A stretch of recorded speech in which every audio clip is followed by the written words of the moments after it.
Hi YouTube, this is Brittni here. I'm going to be walking through my first ever video on how I do my drawing process. If you hear any snorting or any barking, that's my dog Jack.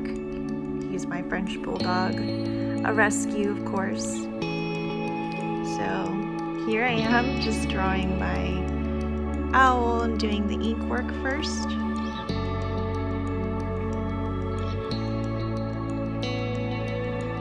When I'm doing my ink work, I typically use lines and dots. I try not to do any hatching. I really want to try to emulate the texture of an animal as best as I possibly can. Without being exact, I do like the surreal feel that a lot of my pieces evoke. They're all based on real animals, but I try to bring a little bit of magic into my work. So here you'll see I stipple first, and then here we go, already onto my outlined piece with my fireflies in the sky. This is a part of my Endangered Living Ghosts series. So what I'm trying to establish here is bringing light to the animals that we grew up knowing about and not realizing that since then they've become endangered and really need our help. Here I'm using Stuart Semple BLACK ink. It's a non-toxic acrylic matte paint, and I really like it because there's really no shine, so you get a good contrast between the ink work and the background.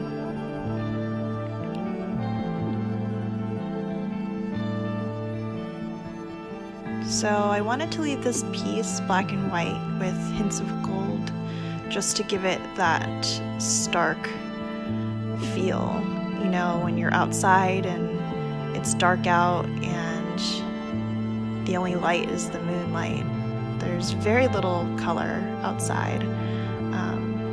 And here I'm using my favorite gold. It's called Aqua Bronze Pale Gold by Schmincke. I'm not really sure how to pronounce it, but I'll have all the details in the section below. And it's basically an emulsion powder that you mix in with water, very little water, it goes a long way, and it becomes a paint.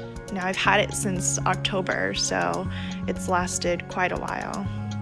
And you can't really see this part, but I am adding some dot work to kind of give some dimension to the moon.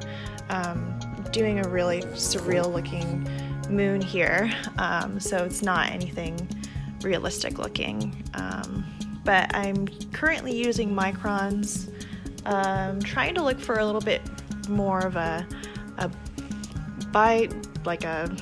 eco-friendly one, but for now I'm just going to be using those. So here's the halo effect on my little fireflies, and this is my finished piece. I really like how it turned out. I'm glad that I decided to put stars all over it. I'm like a fanatic with stars. I just feel like it brings out the magic of being outdoors and camping and backpacking where there's no lights except the lights of the sky. And I used my gel pen that I'm a huge fan of. It's a Uni-Ball Signo. It's just a regular gel pen, but I really like how it rolls on the paper and it doesn't dry out or anything pretty quickly like some of them do. And with pieces like this one, I don't like to sign the bottom where I normally would. Just because there's so much detail involved and I really don't want to take away from that. So I'll typically sign on the back here. Oh yeah, here's some extension of the branches. I did add a little detail, but it's difficult to see. But yeah, on the back side, I put my title, what it's made with, and my signature. I will date it, I just forgot to, but I'll always date my pieces.